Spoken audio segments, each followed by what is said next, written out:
Good morning everyone. Tonight we're doing something extra special and I'm super nervous because we're gonna take a street photography concept or POV and we're gonna go inside the kitchen of a 3 Michelin star chef, and I'm telling you it's gonna be intense. Everything I am gonna be using is on me right now, not in the backpack. It is basically this A7C with the new 24mm f2.8, that tiny lens, and the 50mm that I just popped out of my pocket. It's 2.5 f2.5. I'm gonna have it in my pocket. I'm gonna have this one in my hand. I'm gonna be mobile. It's gonna be awesome. I'm super nervous because it's a really high pressure environment. Hopefully we're gonna get some good shots. If you're ready, let's go together.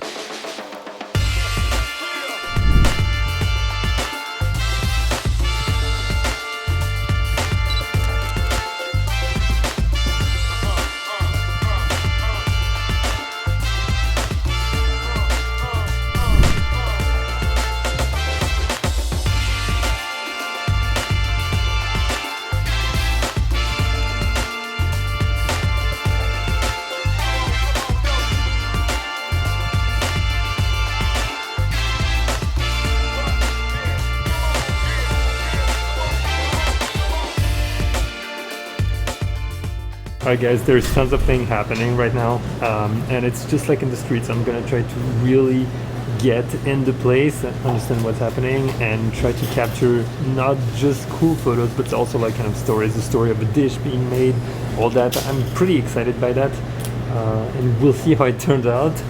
Hopefully it's gonna work out. I do have the A1 in my backpack just in case that doesn't work out, but I love how small it is, and I feel like it's gonna be less intrusive, which is very important when you're working in those conditions. So let's see what happens and let's get started. All right, let's get started. We're gonna start trying to capture the action of what's happening. We've got cooks in all directions, people who come and pick up the food to deliver it to the customers, and the best way for that is slow shutter speed. So around 1/5, 1/10 of a second. I get that motion blur.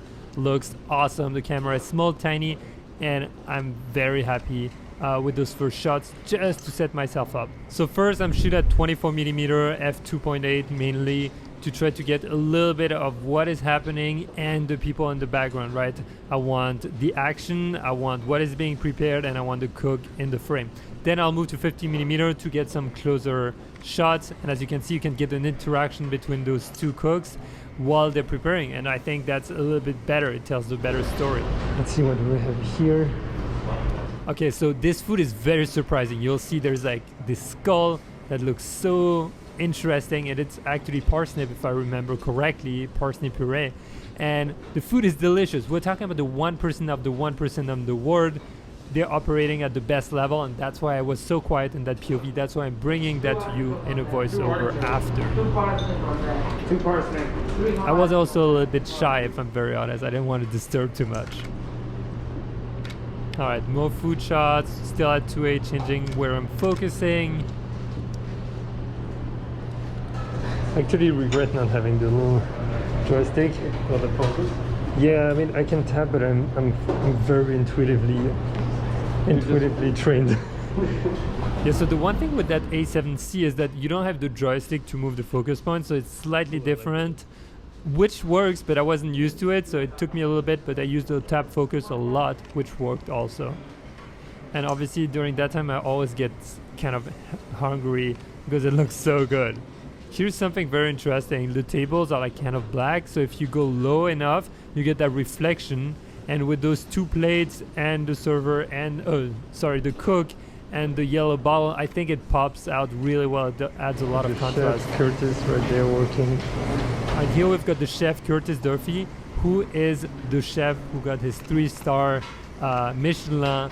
I think it was 2 years ago in Chicago with another restaurant. Then he opened this restaurant ever in Chicago with Michael Curtis, and well, it was a rough time because of COVID to launch it, to be honest. But the food is excellent. I highly recommend you to go check it out. All right, time to change. We're gonna go 50mm f2.5. There we go, 50mm now. Let's see what we can do. Oh, what's that? Okay, I didn't expect that, but someone left a phone right there. I think it's the chef, and a little glass of water. And it worked in my favor because I started using it to actually capture a different angle with some reflection, because it removes a little bit the bottom part of the image, and it really adds a lot. It gave me ideas for the future. Here I'm trying some top-down shots to have just the hands in the preparation happening. I think it looks cool, and we have that black background, so the food really pops with those vibrant colors. By the way, everything's edited with the presets. I kind of slapped the presets on the whole series. Here, trying to do a little panning with the chef walking around, you know, get that feeling of him pacing around, seeing if the food is well prepared, and making sure that how he can help, because I felt like he was more in the role of helping lots of the time than just like supervising and telling people what to do. Oh, here we go. Now we're trying, you know, like getting that frame a little bit street photography style, using that oven actually to get the shot, and I think it kind of worked out. Let me know what you think. I especially love the red grill at the top.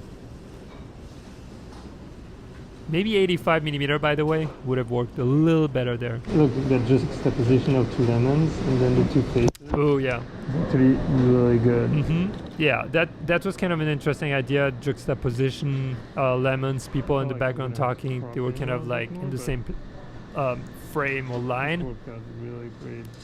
Not sure exactly if it was perfect. I wish they held lemon also. I guess this is a UFO plate. They called it the UFO plate, and they were preparing with like different layers and a lot of things going on. And I felt like this was a good opportunity to get the details of when they're preparing, like the hands crafting that beautiful dish. Now, because of the light that's coming from the ceiling, like Michael Curtis, who is the owner of the restaurant, the co-owner, actually was telling me the light comes from the top down, so a lot of time we end up being low to the ground, shooting upwards to get some cool light, otherwise we get the shadows being casted on the dish. And this is the final for that UFO dish. Here I'm trying to get just the expression, the face of the person, because I felt like I was missing a little bit like that emotional part. I kind of like that negative space, getting the person working, no one else around. Here, now we got someone. This is cool. Okay. Honestly, I was kind of struggling at that point. I didn't really know exactly how to make my shots different, because it felt a little bit like I would always shoot the same, people preparing, people going. So I tried two things. I grabbed my own phone to do a lot of reflections, and I think that was a great decision. And then you'll see I'm gonna do something else different. By the way, those donuts looks absolutely dope. I really wanted to eat some, but we're here to work. Okay, so I'm using my phone to actually like remove a lot of those like elements around. Yeah, just like Pierre said, I'm here to remove some distraction with the phone. And those colors, I don't know if you see them, really cool. I really like it. I don't know exactly what they came from, but elements around it made those colors. I really love that. That's a dessert. And that looks so unique, I just wanted to bite into it. Actually, Joey was super hungry while shooting, while helping me shoot, because all he wanted was to eat the donut.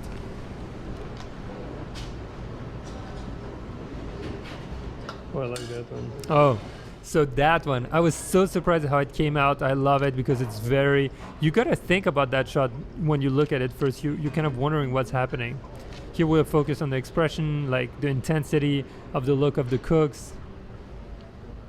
And when I say cook, I mean chefs. Obviously, we're at a different level here.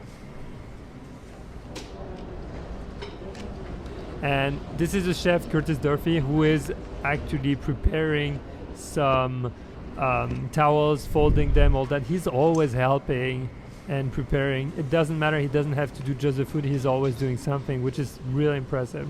Boom. I was still trying with the reflection to kind of isolate him right there. And here I was having fun just adding the character in the left of the frame. And now it is time to try something fully different. So I'm like, let's get out of the kitchen and try to shoot in towards the kitchen completely differently. I love that look, kind of silhouette and darker, a little bit further out. And then I tried to use those glasses, including foreground elements. I don't think it worked that well, to be honest, but I tried. I feel like at 50 maybe, but not at 24 for sure. Let's change. Okay, change lens, 50mm now. Trying again with the phone, shooting in. My goal is really to get the kitchen there. Like I want to get like some kitchen action, but from outside. Yep, slow shutter speed, trying to get those waiters who are actually grabbing the food, and this was really difficult, like extremely difficult to get right, because I had to balance the camera, balance the phone, shoot at a slow shutter speed. Yeah, it wasn't the easiest, to be honest. That didn't come out too bad. I kind of like that one in black and white, honestly. That's kind of my favorite here. Okay, back in the kitchen, and we're going to get a few more dishes that are getting ready. Again, trying to focus a little bit on the emotion of the character. And you know what? Let's go crazy. Let's go on the floor. I'm like, can we get a different angle? Can we get some reflections from the side panels? Do this again, but with a slow shutter speed. Let's try. Like 1/4, I think, should be good. That's 9. The moment they move. Here we go. That wasn't bad, but I wish there had been a little bit more movement, or it was a little more busy in the background, honestly. One more example of using that dark table actually to use as a reflective surface, which is great. And any angle that I could find, I would use it really to isolate. Otherwise, you end up always with the same frames. You know, it's super important. Getting his hands dirty, everyone.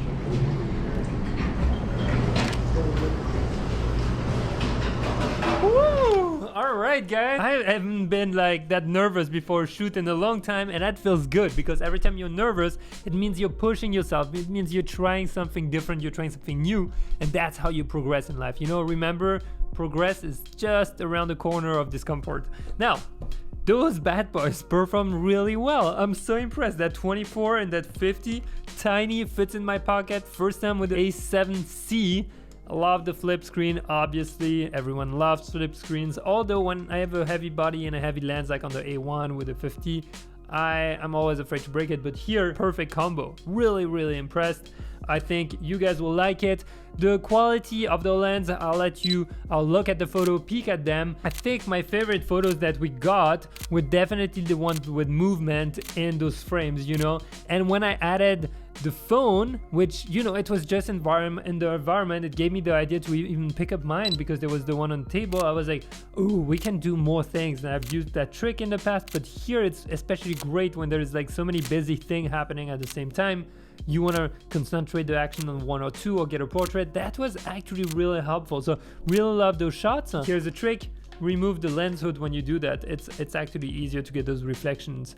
And I must say, what a delight. Thank you so much, Michael Muze and Curtis Duffy, the chef, for having me in the kitchen. It was a real pleasure to shoot, and I'm very, very grateful for you actually opening it up for us to shoot. Let me know which one was your favorite photo, and remember, at the end of the day, you know, it's all about trying something different. Maybe I wouldn't thought about that, but then I just ran into Michael and things happened, and I was like, we should do street photography in the kitchen. That would be totally different. That would be cool, you know?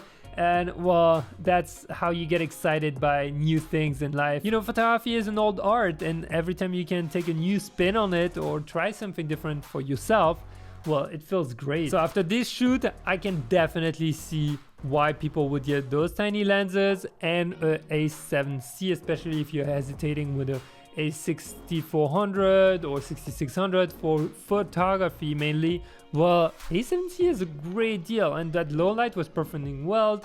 We had great autofocus. I don't know, it just feels good. It's like one of those on the trip camera that you kind of keep in your pocket, where you don't have to have the whole backpack, and I think that's a delight. You can throw that in your backpack with your clothes, and that's it. That's good.